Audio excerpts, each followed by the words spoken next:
It starts with the old Deca Pekka attack and ends with the most expensive regular Elixir raid in the history of Clash of Clans.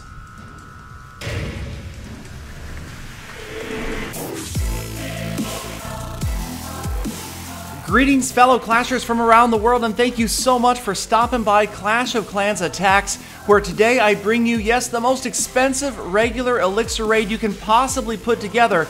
And it all started with this attack. Now this isn't the most expensive regular Elixir raid, but it is pretty expensive nonetheless. 10 Pekka, and the interesting thing is here it really comes down to, once again, clearing those surrounding structures. It's like any other raid. If you can predict the path of the Pekka, you're going to have a perfectly... Sorry, that was terrible. Anyway, things are going to go well if you get rid of those outside structures and you keep the Pekka from going around the outside like it looks like they were going to. Then they head over the jump spell on their way towards the core. We've got it wide open with the earthquake spells, and sure enough, of course, they're going to always go for the nearest structure. They almost head towards the town hall enclosure. There we go. A few of them in after those skeleton traps, hopefully taking down the Inferno Tower next. Drop the poison spell a little bit late. Little skeletons can definitely be a problem for those big, slow attacking Pekkas. They are strong, but their attacks are so slow that a mass of smaller units are definitely their weak point. Now they're after the queen, they get her down in just a flash, and it doesn't look good for the town hall at this point. They're off and distracted. We've got the heroes way out towards the outside, using the Iron Fist, everybody kind of going around.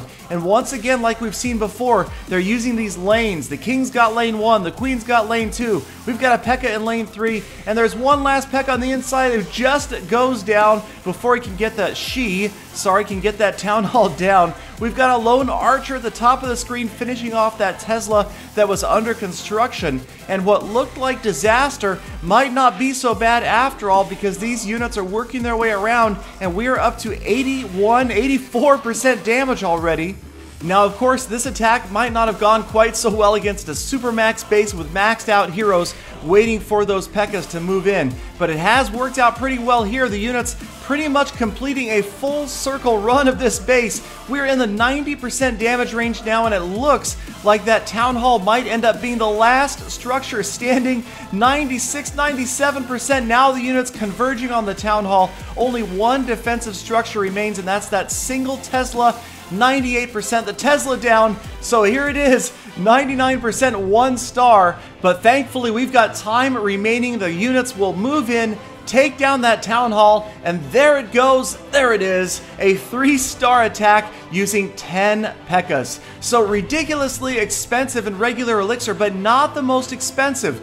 By troop space, the dragon is actually more expensive to produce in regular Elixir, so we went out and trained up all the dragons we could. We brought the most expensive spell, which is of course the freeze spell. So we've got dragons and freeze spells, and we're out looking for a base to attack with the absolute most expensive Elixir raid that we could put together. Eventually I found a willing victim. Forgive me for not going out and finding a supermax base for this attack. I already have a reputation for not being the most proficient air attacker, and this is definitely a handicap. 5 freeze spells, a dozen dragons, another dragon in the clan castle.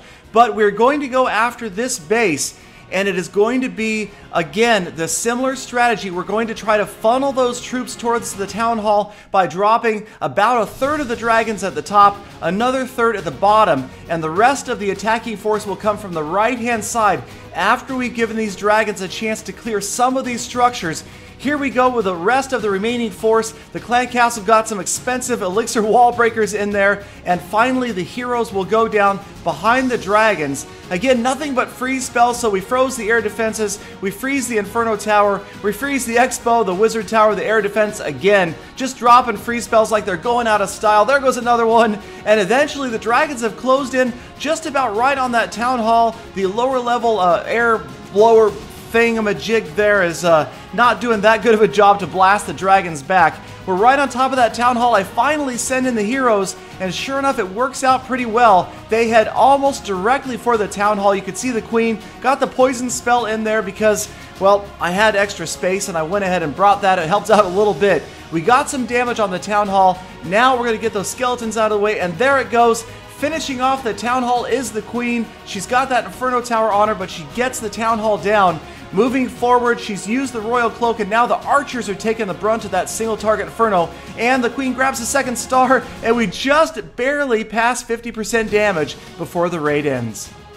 So is it a practical strategy for trophy hunting, farming, or even war? Of course not, but it was fun, and that's what this game is about after all, is having fun, doing what you enjoy most, whether it be trophy hunting, farming, town hall sniping, or just hardcore war. I hope you guys enjoyed the video. I like to mix it up, so please let me know in the comments what else you guys would like to see. Don't forget to check out my other videos, watch for me streaming on Camcord, and I will see you guys again tomorrow with more full attacks.